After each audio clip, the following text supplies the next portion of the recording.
Good evening. Evelyn, could you please give the invocation? Shall we bow our heads? Dear Father God, as we open another city council meeting, we open with the guidance of your Holy Spirit. Father, as each discussion takes place, we ask that each council member will keep in mind who they are representing and who elected them. Your eyes see everything and your ears are open to every word spoken here tonight, regardless of who is saying it. Father, surround each council member who desires to serve the city with godly wisdom and integrity to do what is right in your sight for all the people for the city of Freeport. 1 Timothy 2, 1 and 3, and I'm paraphrasing. We have to pray for those in authority so we can lead a quiet and peaceable life in godliness and reverence to you, Father. This is good and it's acceptable in your sight. In the name above all names, Jesus Christ, Messiah. Amen. Thank you, Evelyn. So now we'll officially call this meeting to order. Madam Clerk, could you please take the roll? Mayor Miller, Here. Alderpersons Clem, Here. Johnson, Here. Simmons is absent, Parker, Here. Stacy, Present. Shadle, Here. Sanders, Here. and Sellers. Here. If you could please stand for the Pledge of Allegiance, led by Alderman Parker.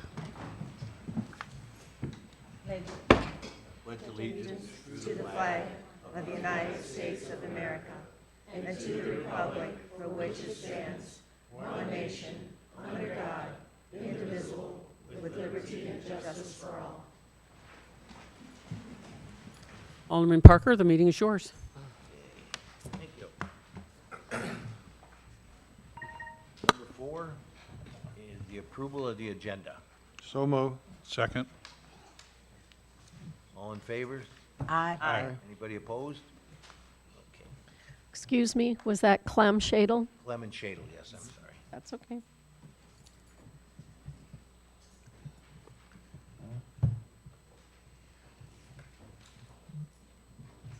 Number 5, approval of the minutes from the committee of a whole meeting held on April 14th, 2025. Have a motion? to approve. Second. Shadle and Sellers? All in favor, say aye. Aye. Anybody opposed? Thank you. Okay. Public comments, there is none. Okay. Number 7, recognition of service award presented by Lieutenant Dykema for Patrolman Richard McEmel. Is that right?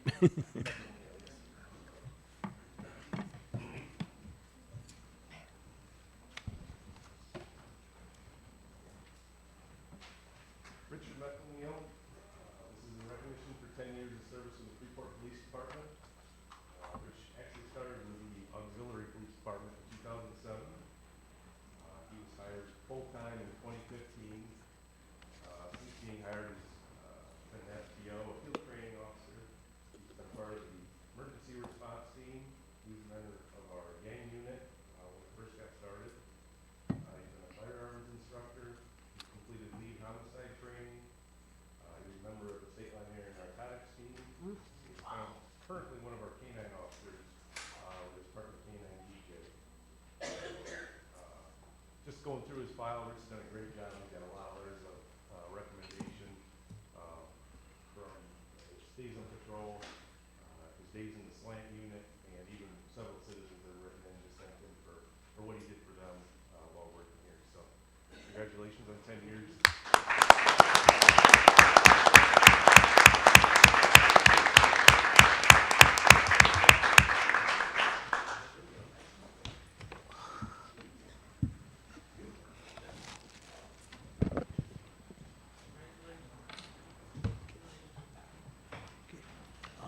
Dovey, would you note that Alderman Simmons? showed Thank up? you.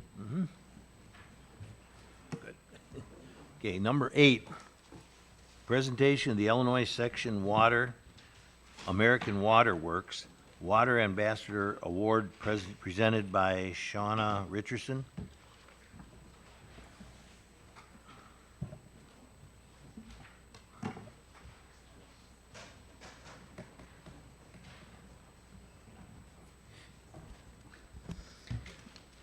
Good evening. I'm Seth Gronwald. I'm here on behalf of the Illinois section of the American Waterworks Association.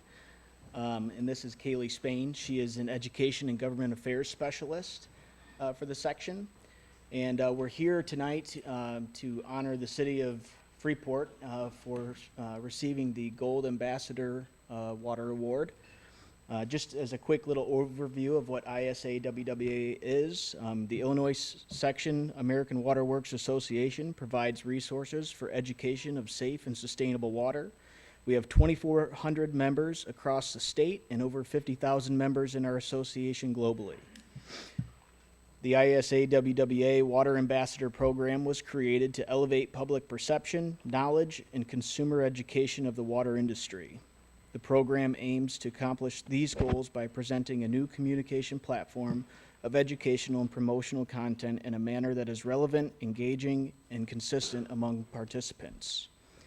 How it works: participating members can access water education tools as well as content from the ISA-WWA website and then communicate to their community through social media, website postings, bill inserts, newsletters, tours, community events, schools, etc.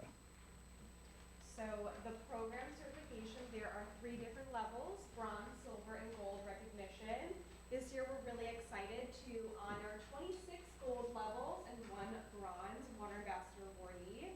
So it is our honor today to present the award to the City of Freeport for the Gold Level Water Ambassador Award for their efforts in educating the public about the water systems and for the work that the City of Freeport does to maintain safe and sustainable water for everyone. So we will go ahead and grab this, and congratulations to the City of Freeport and their team.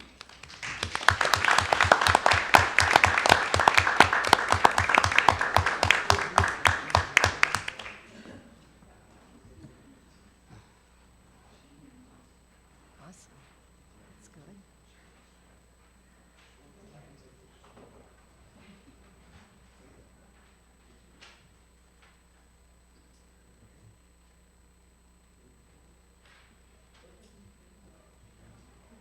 All right.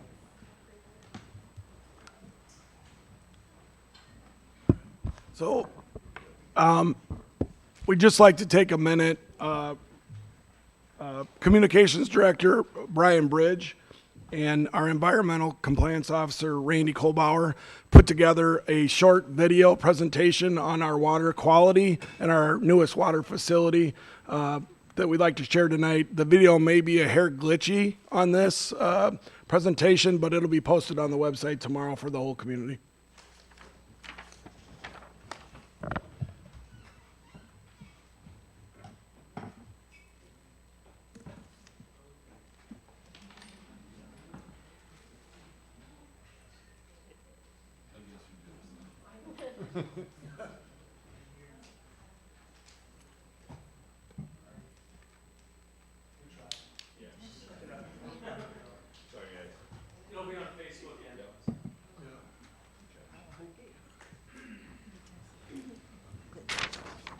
Okay. Number 9, presentation of 40 Days of Peace, presented by William Brown, High Hope Freeport. Good evening, council members, mayor, city manager, staff, fire chief, and I don't know you. So my name is William Brown. I, along with my wife, are the founders of High Hope Freeport. High Hope Freeport, our mission is to, through community building and unity, cause a reduction in community violence. What I want to present to you today is the outline for the 40 Days of Peace and Community Building. Each council member should have an outline of what the 40 Days of Peace and Community Building is. So if you can follow me in your outline, I will give you more. So part of it is identifying the need. We recognize in Freeport, like most small cities, that there's been an increase in community violence, specifically in youth-led violence, right? So in that is interchangeable things, which is economic sustainability, limited awareness and access to mental health and trauma-informed services, lack of safe, engaging environments of our youth, and a deep need for real connection in Freeport.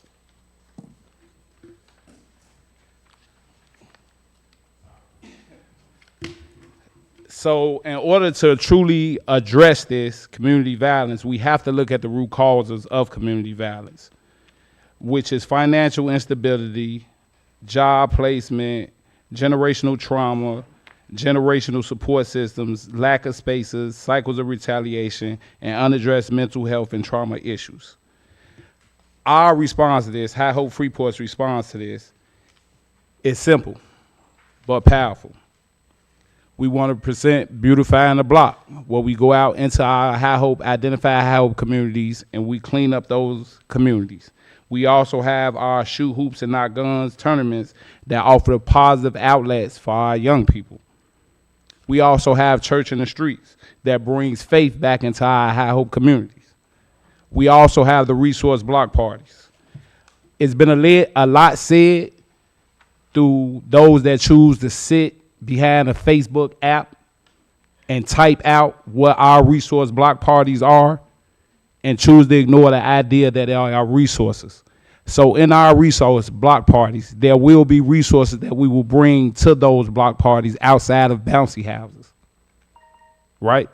If each council member look, there is an outline of our community resource partners. They also will be broadening on that and we'll have a larger scope of it. Also at those resource block parties, it will be community surveys to take real data from those that live in those identified High Hope communities, areas that we go into. That data will be collected and it will be used as an evaluation tool to measure the outcome and the impact of the 40 days of peace and community building.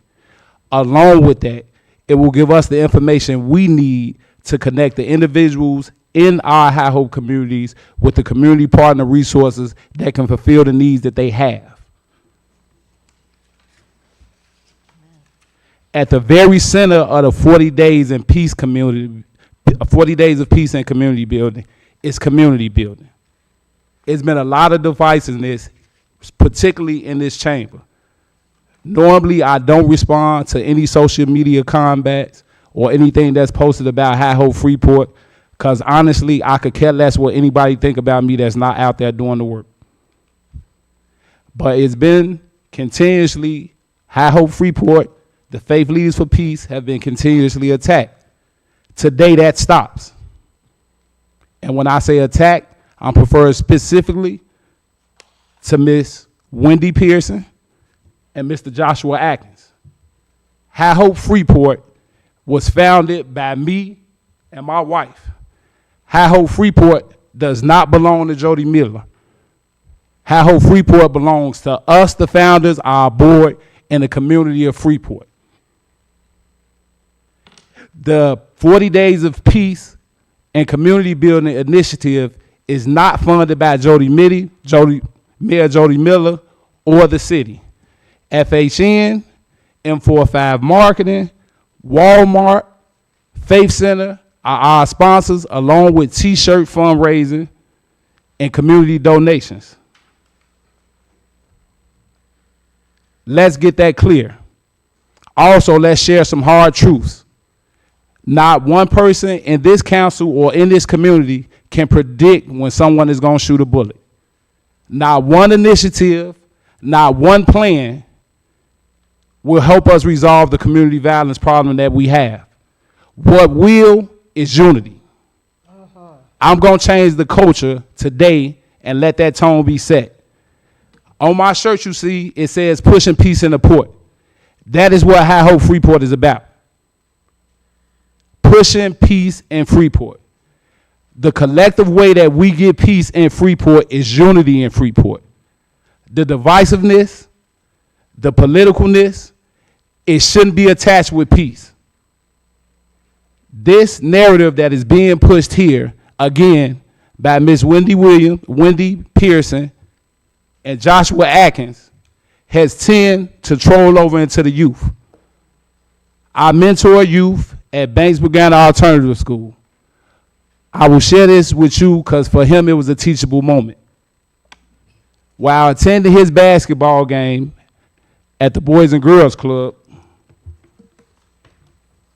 He brought the flyer that I had young people passing out, right? He's 16. I was there attending the game. He was officiating, and 2 more of my young people were there to support their siblings. I showed up for them. He brought this to me and said, Mr. Brown, while we were passing this out, I took one home. My mother saw it and said that Wendy Pearson and Joshua Atkins said is a joke. He proceeded to pull his phone out and show me her performing in this chamber, pointing to Mayor Miller, saying it was a joke. On this, it says High Hope Freeport. It doesn't say Mayor Miller. We work with the Faith Leaders for Peace and Mayor Miller, yes. I won't shy away from that, because my goal and my plan here is to support the youth. That's what I'm about. Saving our youth from making mistakes that will lead them to prison for the rest of their life or lead them to taking somebody else's life. And when anybody, I don't care your stature, what you think you are in the community, who you think you are in the community, threaten to poison the mind of our youth, I want the smoke. I'm going to show up for that. I proceeded to tell this young man, I guided him to highhopefreeport.com website. On that website, I took him to that first peace march, and I showed him pictures of Wendy Pearson at that peace march. So for her to think it was a joke, maybe it wasn't an opportunity for her to grab attention. I also further went to show him that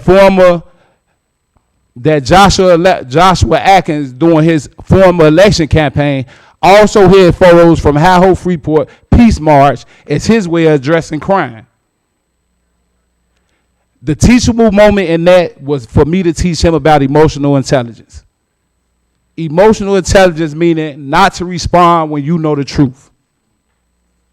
Emotional intelligence being, I have grandkids, I know what it looks like when people seek attention. Again, I repeat to you all, High Hope Freeport is about unity. One thing that no one in this council, regardless of your political affiliation, should have no discrepancy about is that we need to work and build for our youth. At the end of the day, that's what matters. I will tell you why I'm so adamant about it. I was raised in the city of Chicago. I'm not originally from Freeport. I came up in the system. At 2 years old, I was in DCFS. 7, 8 years old, I lived on the streets because I ran from foster homes and group homes. At 19, I was in prison with a 15, 25, and 50-year sentence. While in prison, I made a pivotal transformation in my life because of my oldest son coming to visit me while I was sitting in SID, and he couldn't touch me. I made that change in prison. I went on to get my education. I got a GED. I have an associate's degree in general studies. I have an associate's degree in political science. I further went on to become a certified paralegal. Into my sentence, Governor J.B. Pritzker commuted my sentence based on the programs that I created while I was in prison. I returned home here to Freeport to my wife. I was one of those kids that you call thugs, punks, and whatever other name that you want to get them. At the end of the day, regardless of whatever title you get them, they still our kids. That meaning any failure that's on them is on us as a community and adults in the community. They are our responsibility. From that young black kid with dreads that has a black hoodie on, to that young Hispanic kid with tattoos on his face, or that rough young white kid that you think just bad. They are our kids. I stand for them. If they don't have a voice, I'll be that voice for them. I also stand for Freeport, because what I didn't share with you, while I was sitting in prison for a crime that I did not commit rather, I had 2 staunch advocates. One was Denise Davenport. She was the mother of Dion Davenport. her son lost his life, which was the case that I was charged with. She was my staunchest advocate because she knew I didn't commit the crime. She wrote the governor. She showed up at trials. My wife was my advocate. And I'm going to tell you the amazing thing about Freeport and why I'm indebted to Freeport. She had an online petition. I've only shared this once. That was Saturday at our Peace March. She put an online petition. And out of the 400 plus signatures that were signed on there, 132 people from Freeport signed that signature before I stepped a foot in here. I never stepped a foot in Freeport. So I'm indebted to Freeport. My work will continue. I do this unapologetically, without permission and without response. But I need us all, specifically you as a council and the Freeport community. It's about unity, regardless of the divisiveness. Our children and our young people hear that. They embrace that. So when Wendy spoke that this was a joke, I'm going to tell you who it wasn't a joke to.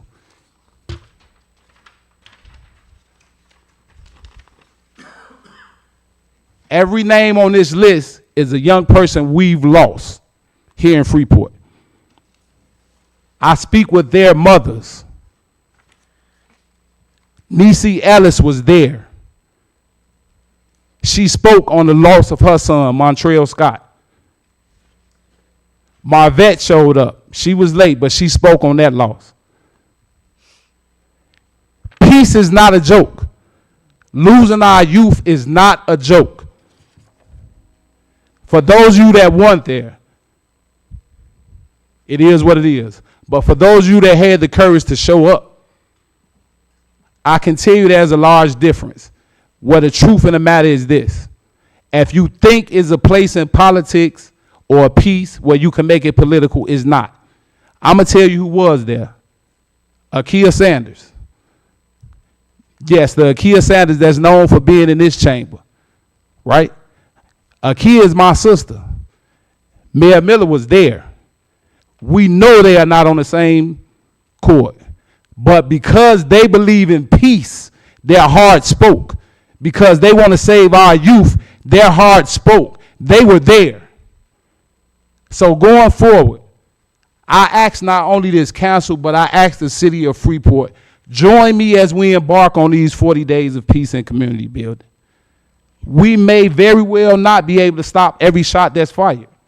But again, I repeat, any initiative nor one plan will do that. But community will. Going forward,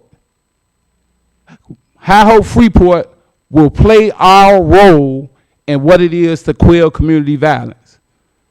We have programs that we are going to introduce, but that's just our role in it.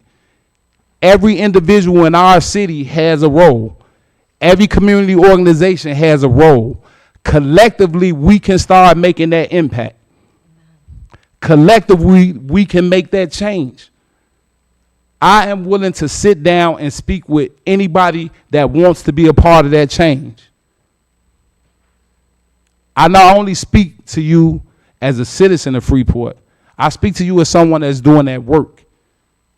The same streets that we marched Saturday were streets where we lost 5 lives. Those same streets I walk by myself. Go out and talk to the community, to that young man who may be going wayward. I work a 3rd shift job at Snack King. I work 12-hour shifts some days, but if that young man called me and say he needs to get to work, I'm getting up out my sleep and taking him to work. That's how committed I am. My 3 young people that I've adopted that go to Banksburg School, anytime they need me to show up, I show up. I invite you all to show up. They'll have a game at the Boys and Girls Club Thursday. I have young people from Pearl City, West Carroll, that came out to help us clean up. They was late, Joy. They came out to help us clean up because I built that relationship with the young people. Because at the end of the day, no matter about our political discrepancies, what we are building is for the future. Let's hold that sacred. Let's not make peace a joke. Let's not politicize it. Let's not talk so bad about our city because the young people hear it. Every time I speak to a young person, I share these two things with them: a choice and a chance. I had an opportunity to share with you as a council. I tell them every day they wake up, they have a choice and a chance. A chance to be great, a chance to do something great, and I want them to choose to do so. I want to share that with the council today and the community as a whole. Today, we have a chance to be united for peace, regardless of whatever your political agenda is. Today, let's choose to do so. Thank you. Thank you.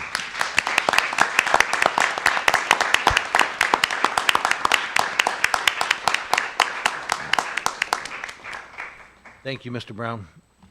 Okay, next on the agenda, number 10, is discussion regarding ordinance amending Chapter 220, Rules of the Council, pending motion to amend the language of Section 220.1029 to read, agenda items for the City Council meetings and Committee of a Whole meetings shall be requested by the mayor, the city manager, or 2 aldermen, or as referred to it by the City Council.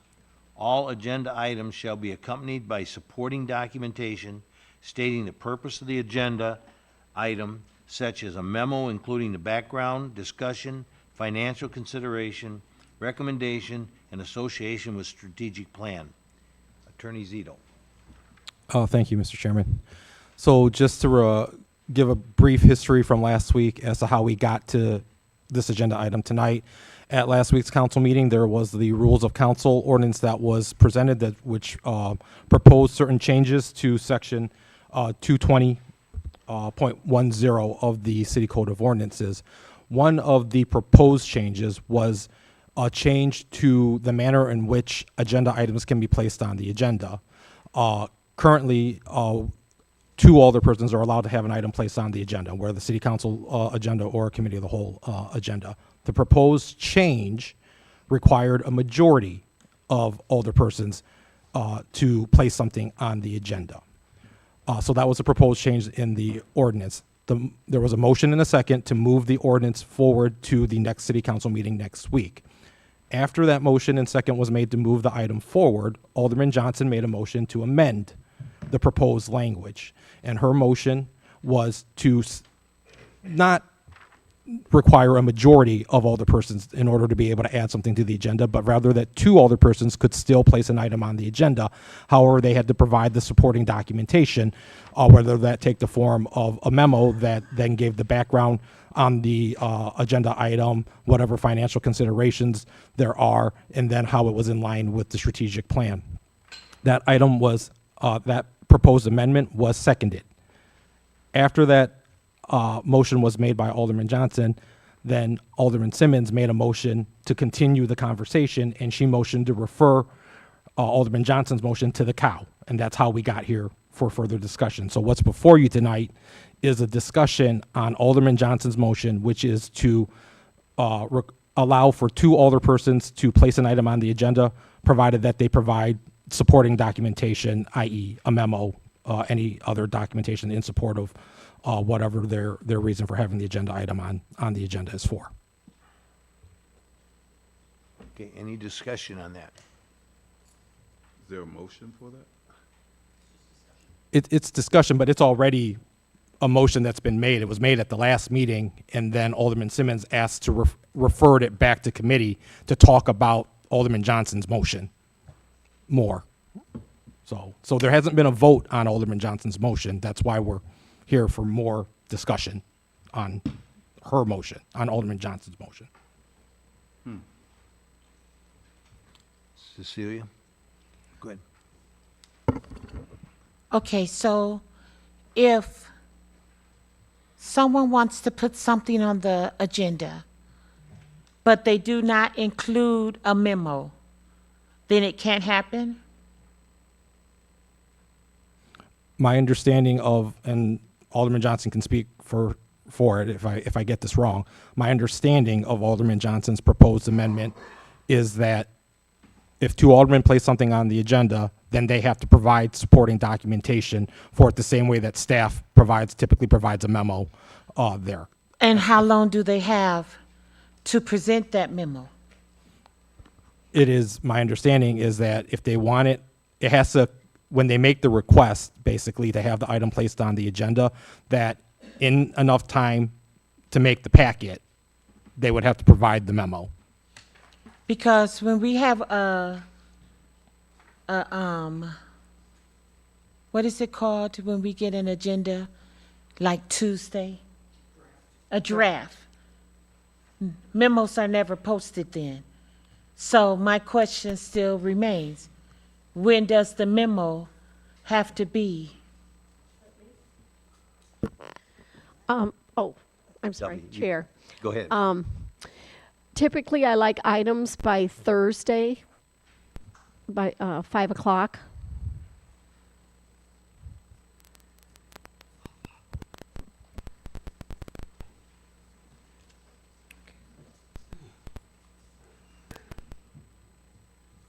Okay. Personally, I'm going to make my comment, and then we'll go to Larry. I'd rather see it go back to originally where we need a majority of the council, but that's only my opinion. Okay, Larry, you got something? Yeah. Yeah, I've been sitting here for almost over 2 years. And as council, and the fact that we're beginning to understand the process of adding items to the agenda, the minute that this avenue path opened up, now it is so inconvenienced to some that certain people are putting things on the agenda. I find that kind of hypocritical for someone to now want to change the course of directions on how we proceed with agendas. When I first came here, that was no problem. Why? Because we didn't understand the process of putting ordinance drafts and discussions together to put on the agenda. We had not understood that yet. Now that we're understanding the process, it's beginning to change. With an amendment, you want to put it up and address that issue so you can change it. So the majority, we can see right through what you're doing. You know, we can understand exactly why this is happening. So the agenda won't be enforced because of the majority has to have input on a particular item before two people can put an item on the agenda. Alderman Sanders? Yeah. Right now, she pulled it back so Oh, that okay. it can be two people, but a memo must follow. Well, the memo does not give you enough clarity what you have to stipulate within that memo. Where's this memo, and how do you define this memo, and what is the criteria of this memo in order for someone to introduce a memo? Because you're coming off pretty vague about the description of what a memo should have within its content and how we should go about making the decision on what you present.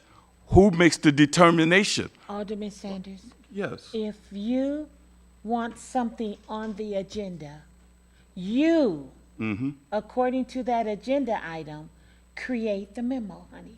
Okay, okay. Well, I look at this as a inconvenience for some and a convenience for others. So my thing is, whatever we're doing to try to amend something, I like to see the council inject these proposals. I don't want to see no one else interfering with council when it comes to asserting what items go on the agenda. That's why she pulled it back. Yeah, and that's been a problem. I thank you for doing that. But the thing about it is, it's too much stuff happening within the council. There's a reason why people can read what we're talking about and understand the manipulation and deceptions and things of that nature that has taken place. We just didn't show up I just didn't show up for the convenience of just sitting on the council. I came to understand what's the process of our community, city managements and city options are when it comes to council. I came to understand and learn. And what I'm learning is something that I am confused about. Why do we go through the process if you're going to vote everything down that the citizens of Freeport is advocating for? I just can't see that. So my whole mission is to understand why the council goes through these dilemmas and manipulations that we go through. And I'm not addressing no one certain person. I'm just addressing the fact that what I see through my own eyes and people and others are seeing, we just got to stop doing what it is that we're doing and do the right thing. And I don't want to hear no one else. Okay, well, let me pause. Okay. Yeah. Yeah. Would Linda want to say anything, or any other comments about this? Go ahead, Linda. Larry, on here it does say what needs to be accompanied to it. And the reason it says that is to give us a better idea of what the thoughts are behind it, who it's going to benefit, how is it going to help the city move forward, how is it going to help the people in the city. So those are the things we want to know when something is being discussed, what exactly you're thinking regarding this discussion. And also if there's anything in that discussion that might be answered outside of the council floor. There might be some questions in the discussion that could be answered before it's brought to the council floor for discussion. So if we have a memo regarding it, it would give us all better understanding of what it is that you're bringing forward. Cecilia? Alderman Stacy, please. Okay, Alderman Stacy, please. So the memo needs to consist of the purpose of the agenda item,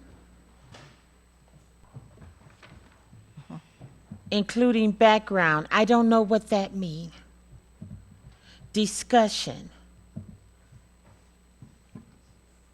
It's on the agenda for discussion. I don't know what including background nor discussion mean.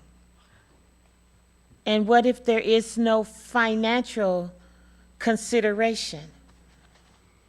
Okay. Attorney Zito? So I guess the best way I could try to say this is to give the example of like the memos that staff currently attaches, so pick any one of the memos typically that staff attaches to an agenda item.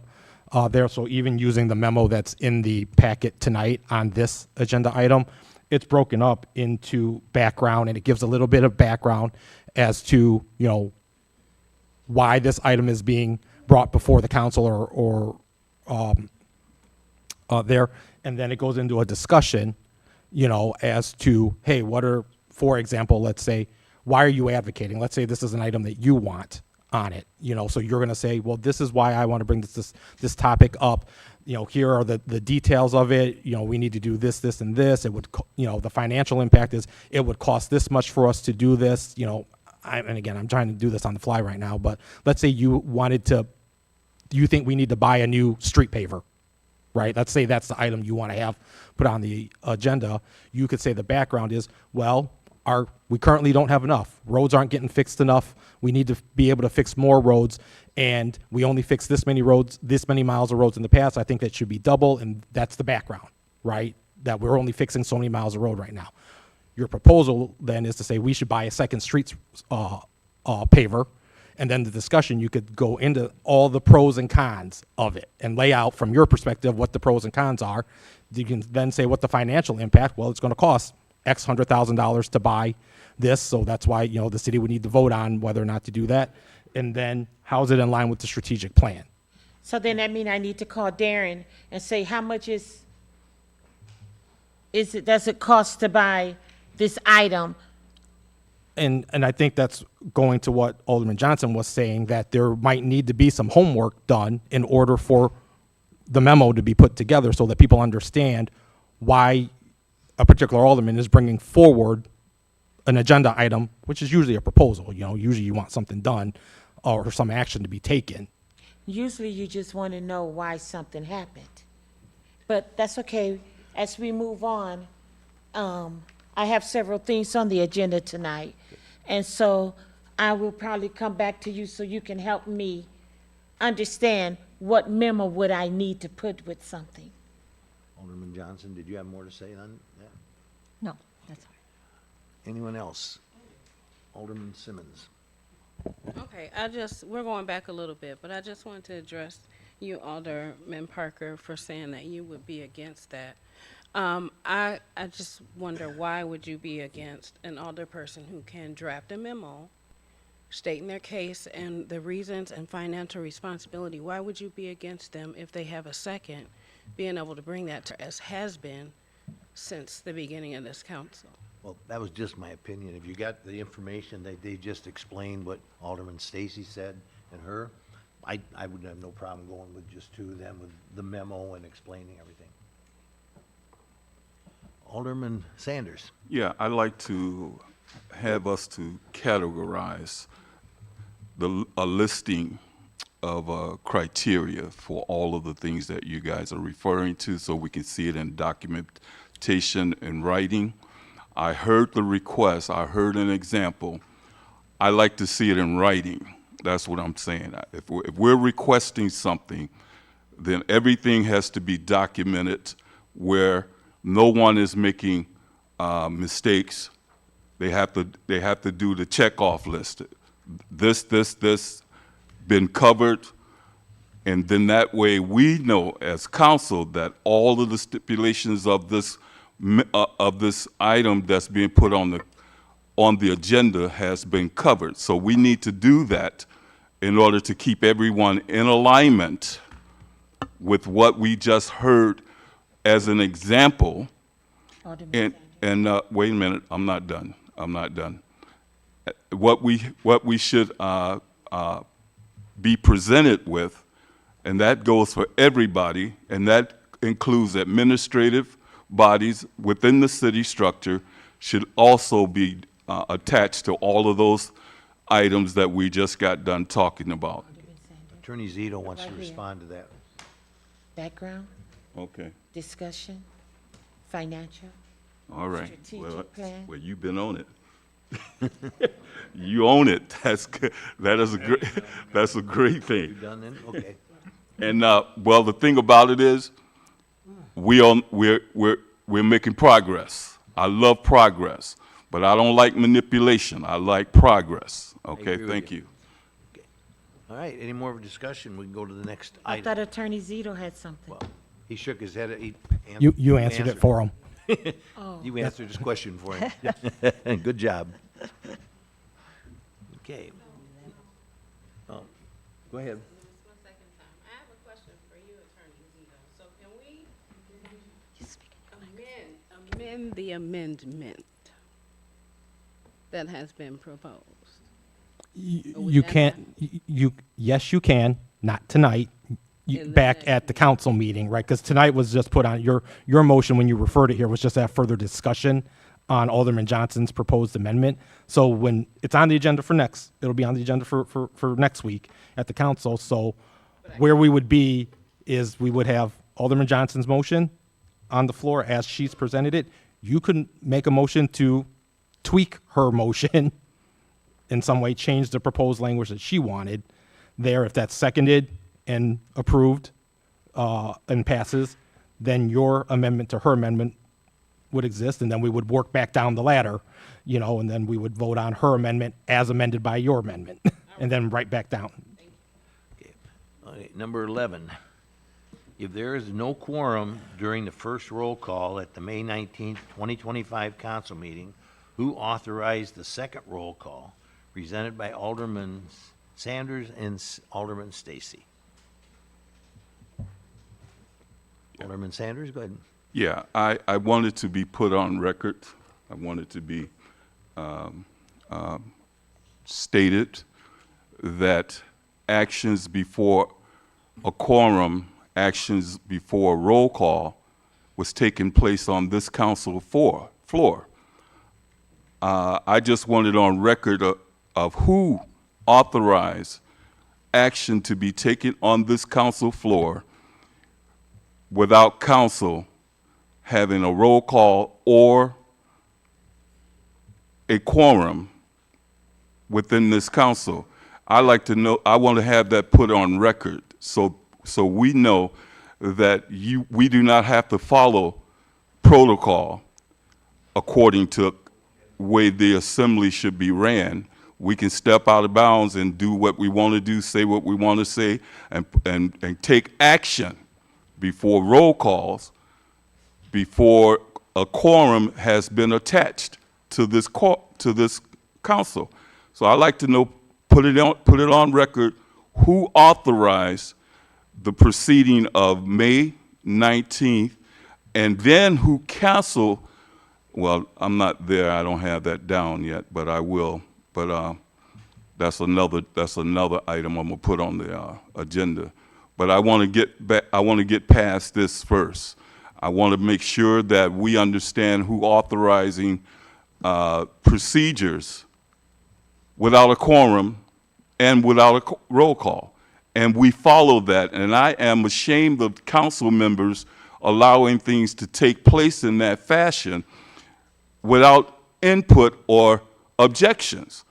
I'm like flabbergasted that nobody made an appeal. No one said anything, and that's what frustrated me to bring this out. And I like to know. I wanted to be put on record who authorized that action that took place before roll call and a quorum. I don't have an answer for you, but I know the I know. Attorney General approved it, but I don't know if anybody has it in. Aaron, go ahead. So Alderman Sanders, there was a roll call at the beginning of the meeting at 6 o'clock. No, it was not. There was a roll call. No, it Listen. was not. The meeting was called to order, and there was a roll call, and Alderman Johnson had already been seated, and therefore, when there was a roll call, there was a quorum present because there were 5 aldermen present. I object to all of that you just stated. That's fine. I'm just telling you procedurally what happened. No. I'm not saying you're free to have your own opinion on it. Yeah. I'm just telling you procedurally what happened. Okay.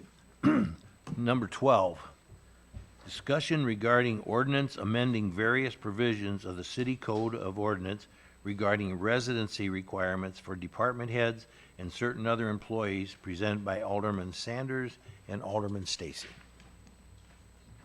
Whichever one wants to respond to that. Well, it takes me back to the May 5th cancellation. And from my understanding, that the residency ordinance was voted on and passed. If that happened, you cannot send out an agenda saying that council or the assembly is canceled because of lack of whatever. I'd like to know who canceled our meeting May 5th. I'd like that to be on record. Who's canceling things without the authorization and the knowledge of council understanding why that cancellation took place? And nobody wants to put their names on this. But my point is, a residency ordinance was passed, and it shouldn't have passed. It was invalid to pass it because it was canceled. The meeting was canceled. When was a meeting put together? When was a meeting put together with council that allowed the proper voting that should have taken place, and what date, time, and the meeting time that taken place? Who canceled that? Attorney Zito? Alderman Sanders, the May 5th meeting was not canceled. May 12th is what he means, a Yeah, cow. May 12th, that's what I meant. Yeah. Oh, okay. May 12th. It was canceled. And Let's get an answer. yeah, and I need someone to address that. Alderman Shadle? The ordinance was passed May 19th. That is not what I just referred to. We're talking about the residency ordinance. The residency ordinance was passed May 19th. It can't be passed May 19th because there was no quorum and there was no council. There was no quorum and there was no roll call of a quorum in place. There was nothing in place to make that happen. And if that is the case, I did not see that being passed and voted on. I did not see that, and so I'd like to address that. When was it passed and when was it voted on? Attorney Zito. So the residency requirement ordinance was on the agenda for May 19th. As I stated on the last agenda item, there was a quorum at the time that the meeting was called. I know you disagree, that's fine. There was a quorum of 5 alderpersons present, so the meeting moved forward. When we got to the agenda item that dealt with the residency requirement, it was voted on at that meeting on the 19th. Can I Alderman say this? Who conducted that voting process? Who conducted it? He's going to tell you. That was a regular city council meeting, so that meeting was chaired by the mayor, and then it was conducted by the alderpersons that were here, the 5 alderpersons that were here. Alderman Shadle. And again, this is the May 19th meeting that the Attorney General's office sent a letter saying, Sent a letter. Wow. I believe I have the floor, that there was no wrongdoing done, the quorum was established, the meeting was in order, the item was taken up at the meeting, voted on, and passed. Alderman Johnson. I have some questions regarding this discussion. For you, I have several of them. How is this discussion pursuing what is good for us and for this city? Who will benefit from this discussion? What is your goal, your hope to accomplish from this discussion? What is the purpose of this discussion? Will this discussion bring harm to any? And could some of this discussion and questions have been done outside of the council floor? So could you answer those, please? Oh, yeah, if you're referring to me, the fact of the matter that you are, have an opinion, that's what you're stating right now. I'm asking you Yeah, questions. but you have to understand, we are governed by ordinances. We have laws in place that has already been placed in place. So for you to address your opinions and then ask me questions about the very same things about our laws, this is what governs this council. Ordinances governs this council. I want you to know that if you didn't know that. So your opinion and expressions does not says anything to me, because I'm following, this is my objective, is to follow the ordinance since it was presented before me. And if there's anything that is not abiding to the ordinance, then I will speak up and I will say what it is and what it isn't. And so for you to try to point that out to me, I'm addressing you to let you know, read your ordinance, and that governs who you are at your council seat. And that's what we go by. If you step out of line with that, then it's invalid.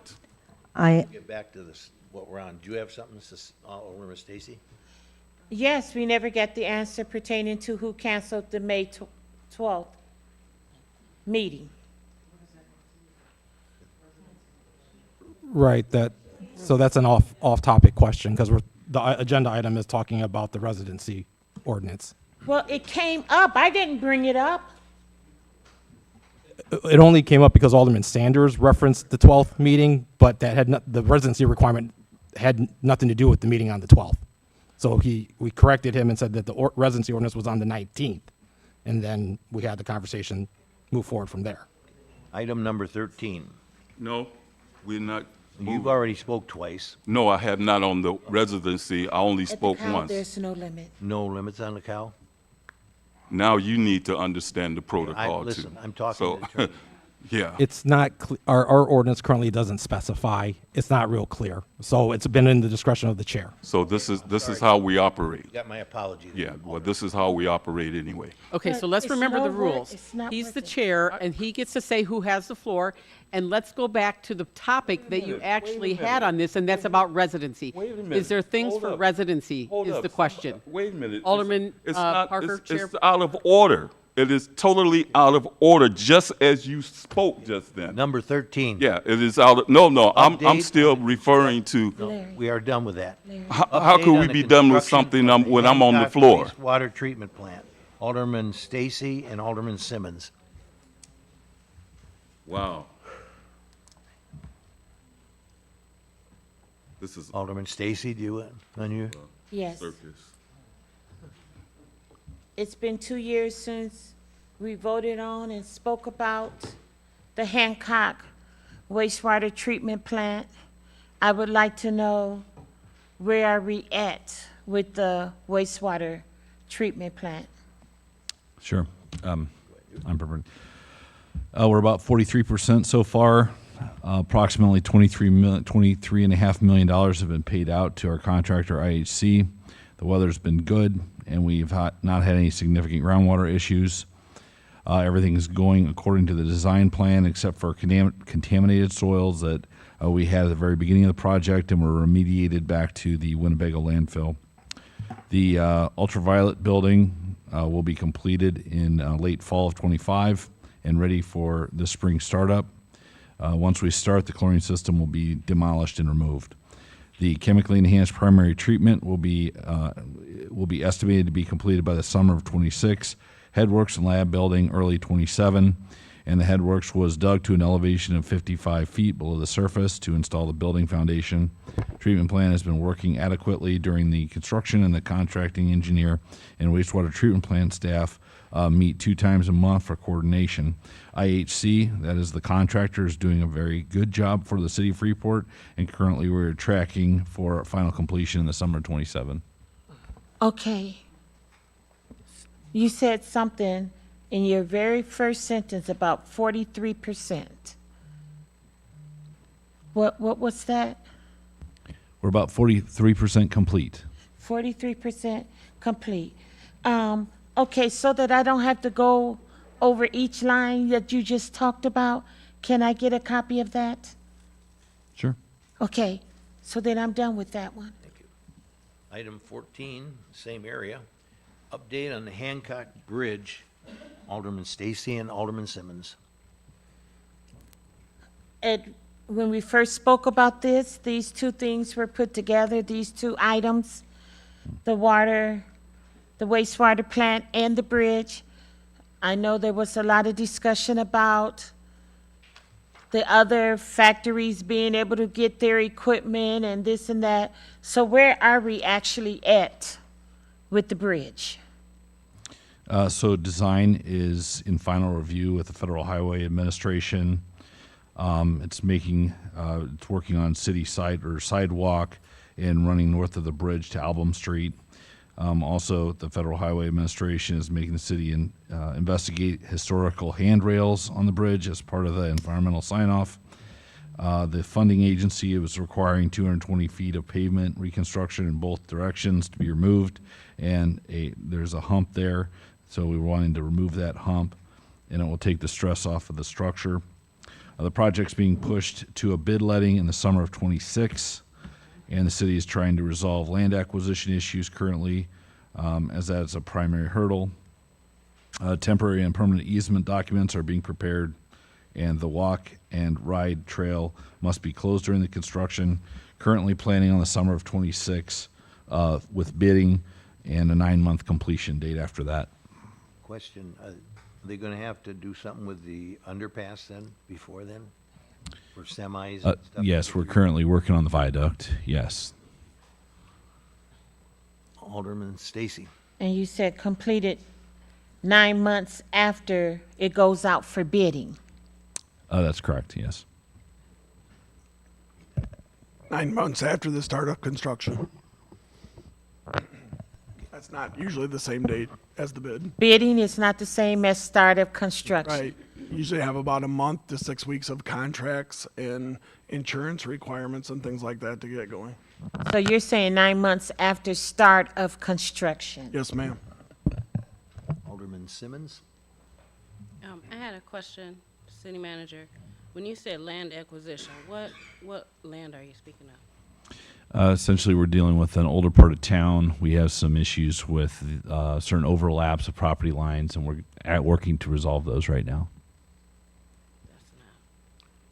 That didn't, like, Get more? the buildings right there by the bridge? I mean, I can ask you this later. Yeah, we could talk about offline, but essentially you have property lines that kind of overlap the area, and then we're resolving that. Alderman Sanders? Do we have benchmarks set up for each project for completion? Because like these jobs that we're doing right now, these projects that we're doing, there should be earmarked to for completion.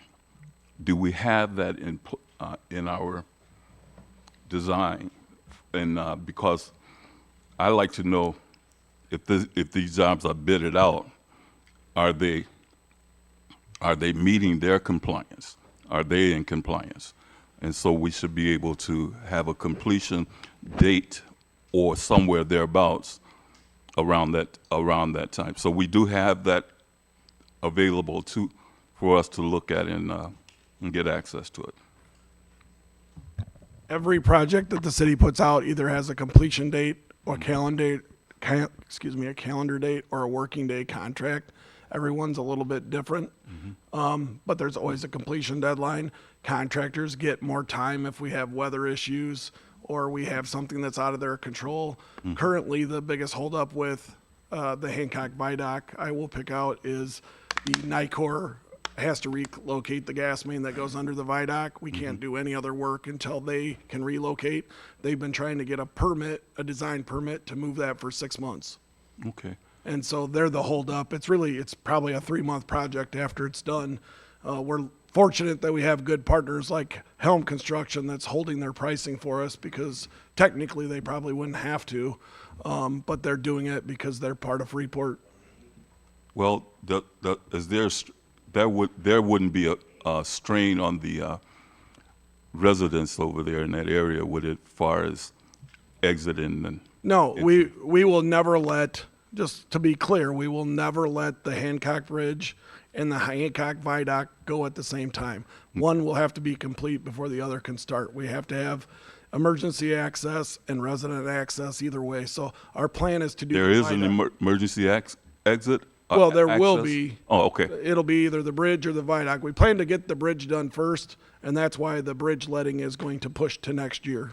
Got you. Right? So, excuse me, I think I said it wrong. We're planning to get the viaduct done first, and the bridge letting is being pushed to next year. Okay. All right. Number 15, update on the grant for the bike path in collaboration with the Highland Community College and Park District. Alderman Stacy and Alderman Simmons. Yes.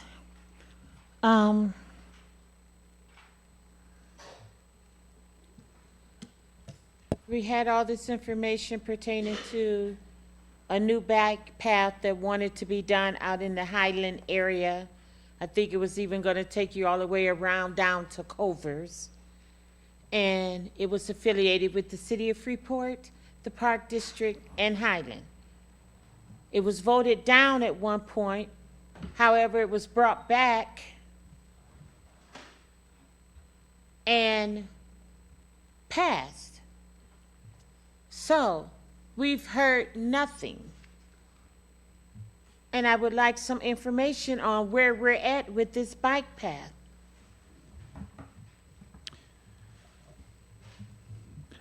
Just be happy to answer that. So at the end of May, the city was notified that we did not receive the grant for the ITEP grant that would pay for the project. In addition to that, no one in Northern Illinois received any ITEP money for walk-ride infrastructure, and our next opportunity for that will be in 2026. All right, number 16. Hold it. Oh, yes. Oh, go ahead, Larry. Alderman Sanders. What year did you say that would be? 2026 will be the next opportunity to bid. Okay, and that would be revised, or, yeah, the grant proposition would be revised for that particular project? It would be revised as far as dates and so on, but it would. But it'll be- come back to the council? Yes. Okay, that's what I wanted to know. It will come back to the council as a new question? When the opportunity comes around in 2026, we'll go back around to all our partners and make sure everybody wants to be a part of it again. In which time, if everybody approves, then we will move forward with it. If they don't approve, then that won't happen. But it would like be a new agenda item. Yeah. Yes. Number 16, update on the property at 521 West Cottonwood that was transferred to the land bank, presented by Alderman Stacy and Alderman Simmons. I keep getting phone calls from a neighbor in Cottonwood inquiring that nothing is being done with this property that we gave to the land bank. And I'm just wondering what is really going on. Is there someone out there that's gonna remodel this home? And after they were given the property, weren't they allowed 9 months to complete this project?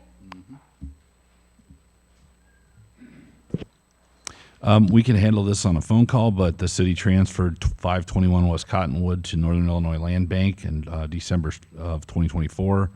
The Northern Illinois Land Bank transferred the property to Ivan Silver in May 29th, 2025. Ivan is under contract to complete the renovation of this property in 9 months with a deadline of February 28th, Okay, but 2026. you're going too fast. Okay, well, You said May 29th. What happened? the property was transferred to the contractor on May 29th. So Ivan's got till February 28th to get it done of 26. And the Northern Illinois Land Bank has the authority to reclaim the property from Mr. Silver if he does not adhere to the timeline. Okay. You also said this could have been answered with a phone call. Yes. I don't doubt that, City Manager Boyer. But when I'm getting calls and questions about a product such as this, I like for the people to hear it directly from you. That's why I bring it to the council floor. You could give them my phone number and they could hear it directly from me also.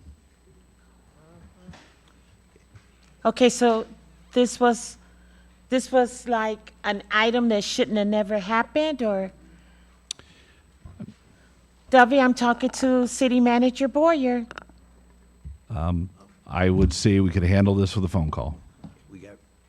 Wayne's going to answer that too. Yeah, I would just say most requests like that, Alderperson Stacy, most alderpersons, including yourself, do call me and ask about it if there's a problem property, and then if it's not addressed, I'll direct it to one of our inspectors to look at. But yeah, I've talked with you about properties in the past, and pretty much every alderperson up here. So I think what City Manager Boyer is saying is you could certainly call me, or City Manager Boyer would probably direct that question to me to answer. Okay, and I did direct this person to you, and I did even give them your number. And when he said item number 16, I was looking at you, but you weren't looking at me. So he's the manager. That's why I looked at him. I didn't care who answered. Right. So as I said before, you're always welcome to call me. I always respond to calls. I think any older person here can say, hey, I've had a problem with the property. I send it to Wayne or talk to him, email, phone, text message, and I get back quickly on that. I think this is exciting for the city of Freeport, just to be honest. There's many properties here that either get demolished or sit vacant, and this is really a good thing. So I'm excited to see what this developer is going to do with the property. But in the future, if you wanted to, obviously, City Manager Boyer is my direct report. So certainly, if you have questions on a property, I think what he's saying is to give him a call. I directed them to you because I know this is your baby. Yeah, no, I appreciate that. Perfect job.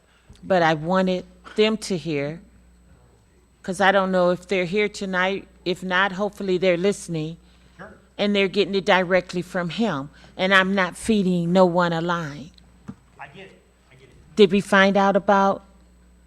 You can't answer that. But just like the trailer that was placed on that property and nobody knew. So you and I have talked. Yes. Yes. Number 17. Actually, can I make a comment? Really, Alderman Stacy, all updates are best served with efficiency by simple picking up a phone or coming to the meetings that our city manager or myself have open to you.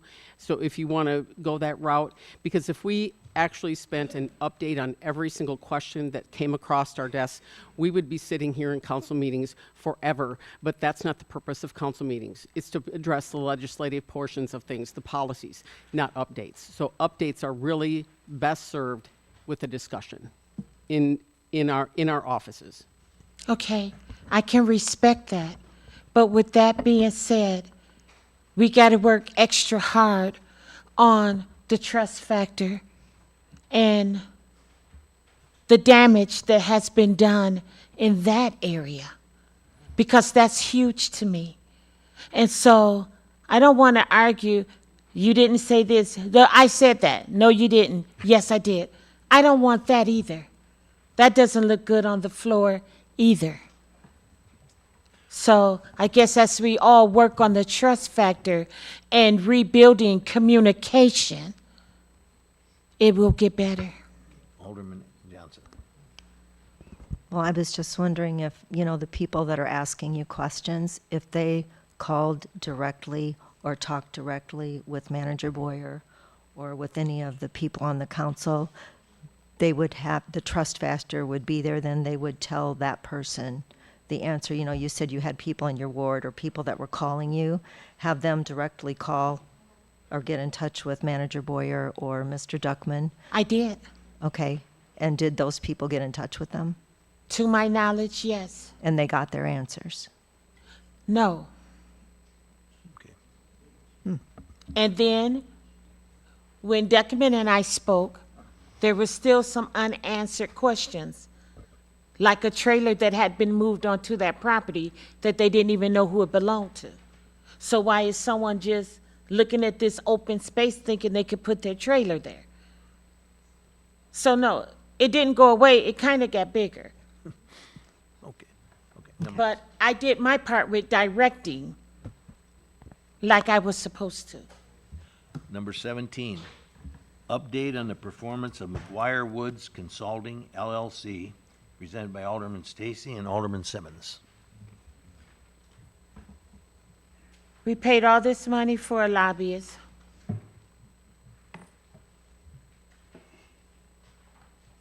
And it's been over a year.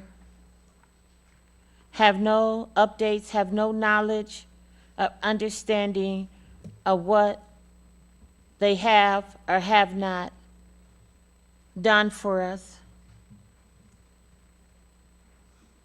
And so I would really appreciate an update.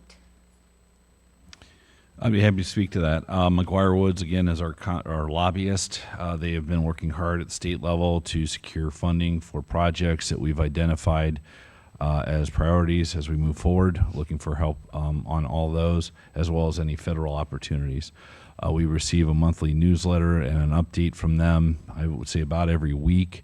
And as of right now, we're working in several areas, but no specific grants have been identified as of yet. Okay, and so this is costing us $90,000 a year?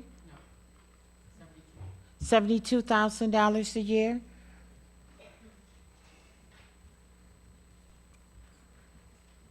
How many years do we continue if nothing comes forth? I mean, do you know what we could do with $72,000 on our streets? I'm guessing about 50, maybe 100 feet. But I would say we're going to be reviewing their progress, and I think we need to sit down and decide whether we're going to continue to move forward with this or not. I will also highlight the fact that lobbying is not a linear process, and it also requires certain opportunities and people to be there during those opportunities. So in this particular environment, very difficult with federal funding being cut in many different areas.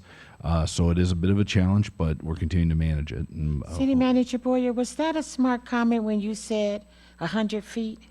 I was trying to give you answer your question. Yeah, it's about 100 linear feet. Alderman Sanders? Did you have something to say? Yeah, I did. That kind of threw me off for a second. Let me recapture my visual thought. Did we, as council city manager, voted to allow them to operate on our behalf? Yes. We did? Okay, that's all I wanted to know. Okay, number 18 is public comment. Any public comment? Well, get the first row, and then we'll go second, third row, fourth row. I just want to say that I was noticing at my street, my neighborhood, there's a lot of people with three-wheelers, young kids with three-wheelers. I did mention to him about it, and also I wanted to say that there's still work to be done on our street, because they haven't done no waterworks on the street yet. The water's not really the tastiest water in the world. So I just wanted to say that. Can you state your name for the record? David Culbertson. Okay, David, what was that location? It's over on Ringo Street. Okay. The road is really bad. It's like you can go make a sandbox out of it. The road. The three-wheelers. What? Yeah, the three-wheelers. Yeah, there's a whole bunch of kids with three-wheelers riding three-wheelers, like youngest age of like 11 to 15. And they're riding on Ringgold. Yeah, like riding three-wheelers and four-wheelers and like dirt bikes. And they're riding on Ringgold also. On Ringgold and be the Hosmer and on the trails, and it's really dangerous. I worry about them. I don't want nothing to happen to the poor kids. Okay. I wish they would stop it from happening. I don't want to see anybody get hurt in front of me. That would tear me apart. Thank you. Any other public comments? Wendy?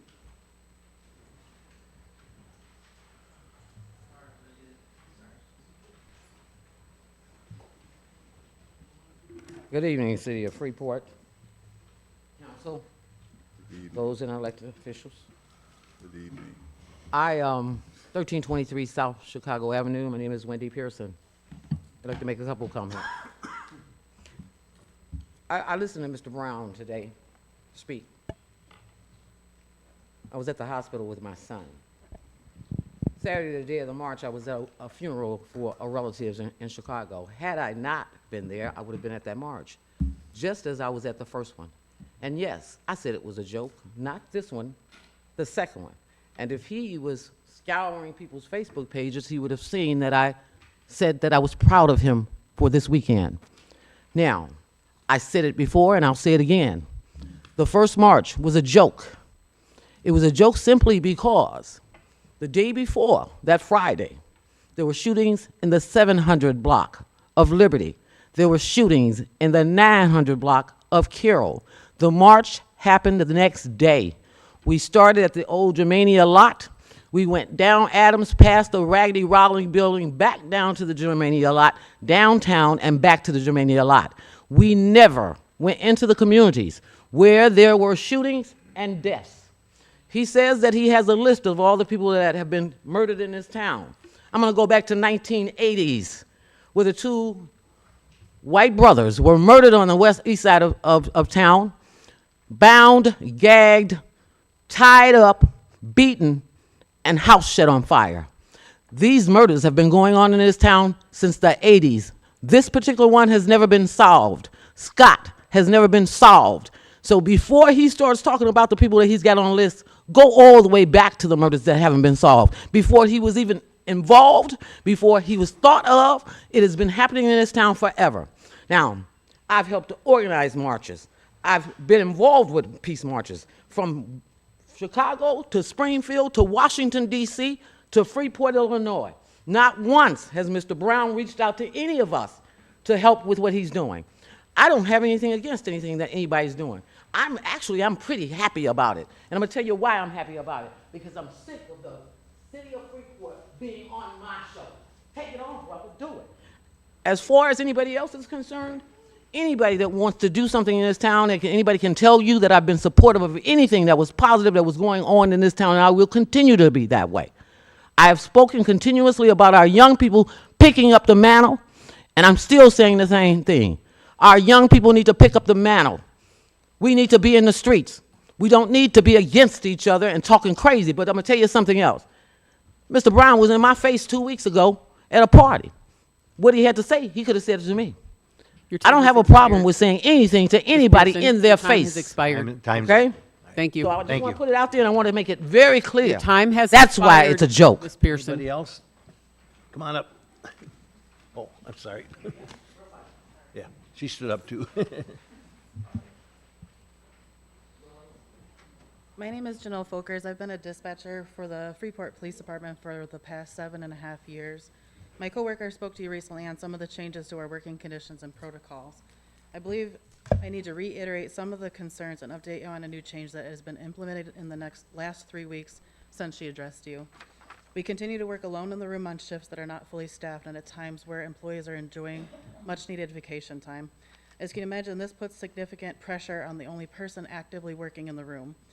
Yes, there are 2 people on duty, but at times only one actively handling all the phone calls, both 911 and non-emergency, radio traffic, and assisting the public coming into the lobby during that time.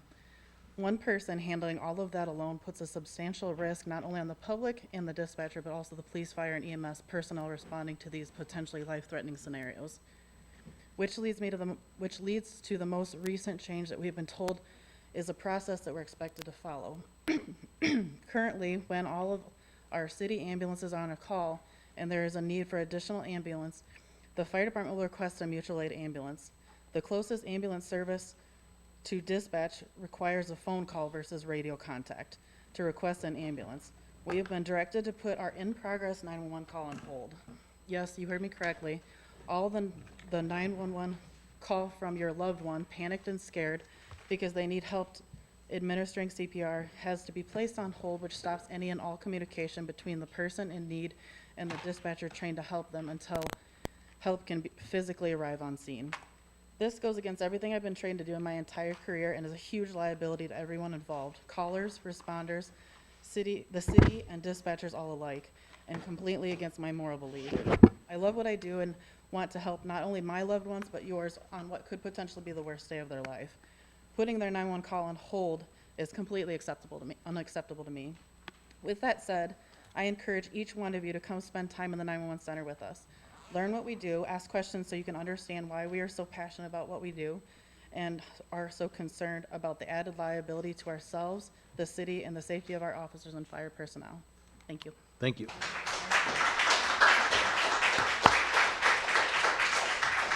Come on up. Yep.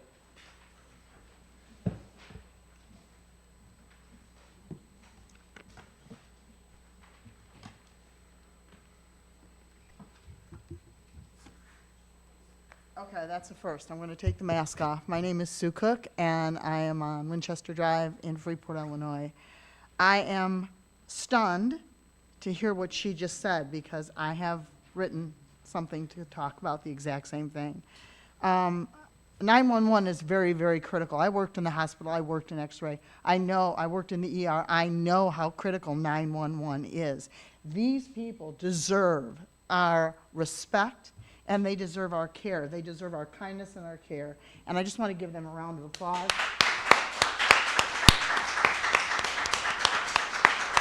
I know this is taking some of my minutes, but they have saved my husband's life 3 times. And I cannot believe that the golden age of Freeport is going to be ushered in with possibly not a 911 center.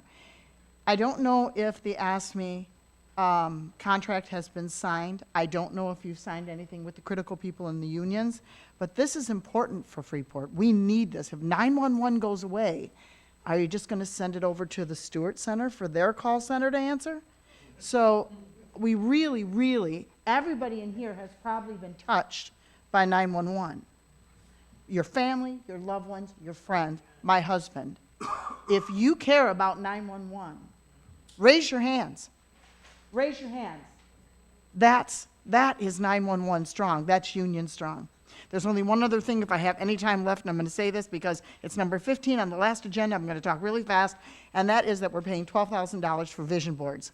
If you're going to be setting up goals for the councilman, and you're going to be standing there talking, we can use a whiteboard, we can use a little vision board, we can use Pinterest, and it will be cheaper than $12,000. Mayor, you are a visionary. If you are the visionary, then you should be able to hold that meeting with the councilman and bring in what you need for your goals and what you want Freeport to achieve with them. You don't need $12,000. That $12,000 can go to support the 911 people.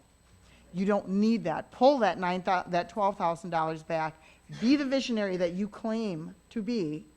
Take your people, show them Pinterest, and say, vision board. If you have a mobile phone and can download Pinterest, it's free. It's an app. If you don't, plain old whiteboard like you used to do for the old science fairs. Stick up magazine pictures and say, here's my goal. This is what we want to achieve. There you go. Thank you very much for letting me speak, and I'm going to put my mask on. And that was a first. Thank you.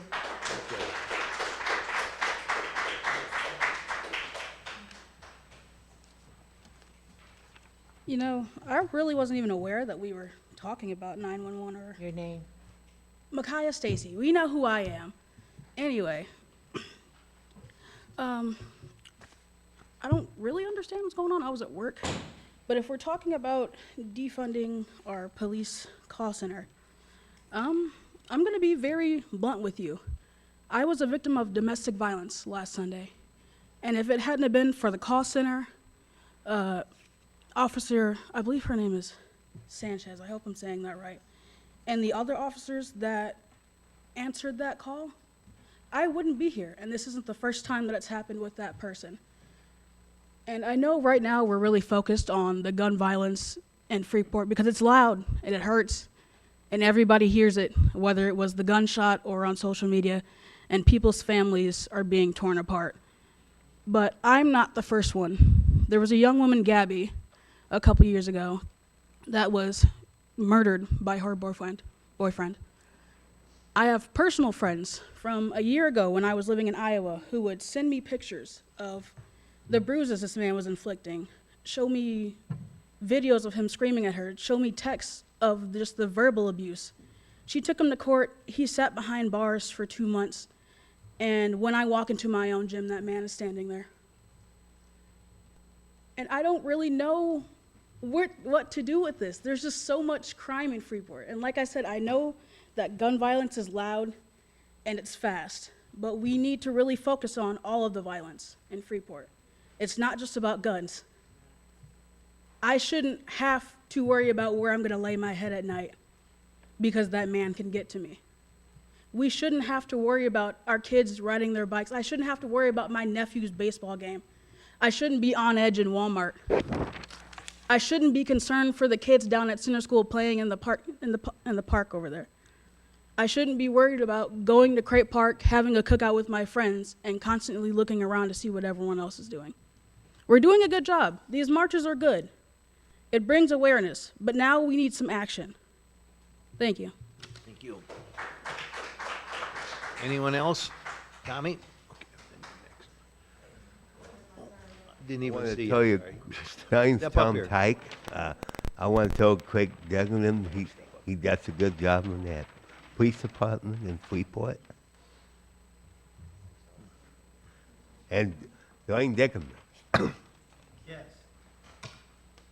Did you hear they're going to tear down the cleaners? I did. Darren, when, Darren? This fall. Oh, this fall. Okay.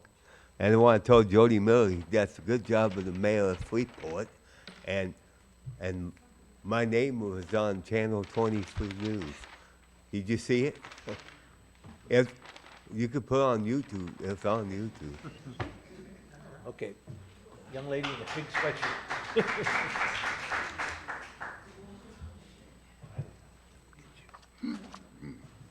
I'm Keith Sanders. I want to speak on that I think it's a bad idea to have, majority rules.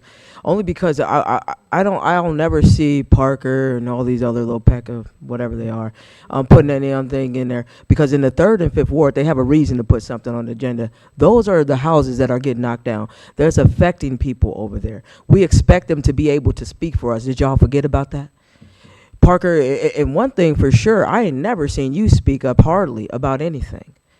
And we have a reason to have the people in that area speak up for us, because that stuff is really happening, really affecting people. Most of the killings are over there. We losing our whole living space due to the fact that y'all have underlying agendas that y'all don't think we know about.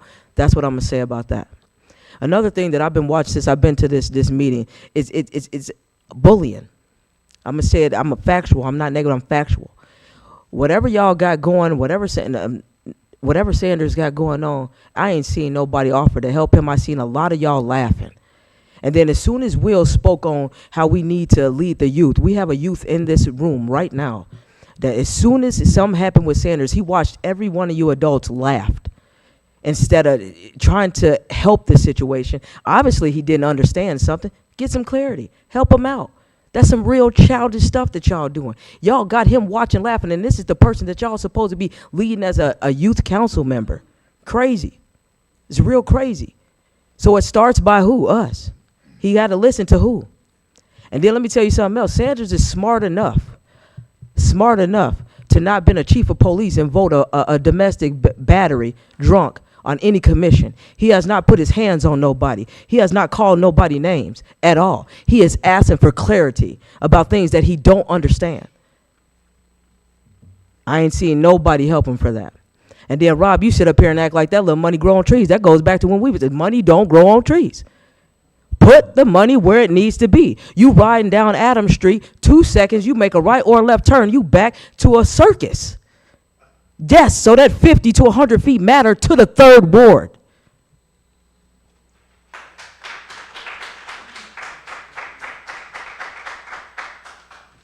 Hi, my name is Cheryl Altman. First of all, I'd like to thank the 3 aldermen, Stacy, Sanders, and Simmons, for speaking out for us.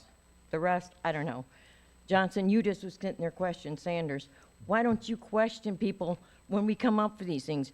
You guys don't ask questions then, but you're questioning him. That's a crack. You're here for us, not for the mayor, because don't tell me you don't say that, whatever, but you do. And Rob, I have tried to call you twice. I would really like a phone call back.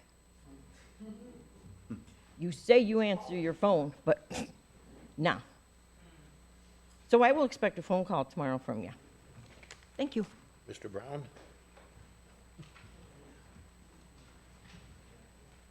Yeah, I just wanted to come up again. One of my youngest reached out to me. Forgive me, my passion speak. So I want to send a shout out to all my youngest at Banksburg, Ghana, Pearl City, and West Carroll, and ask you all to come out to the Boys and Girls Club. I also ask anybody in the community that want to step up and be a coach, Step Back Basketball League is looking for 5 coaches. Come out and support the youth. And to Wendy, God bless you. I'll take that burden.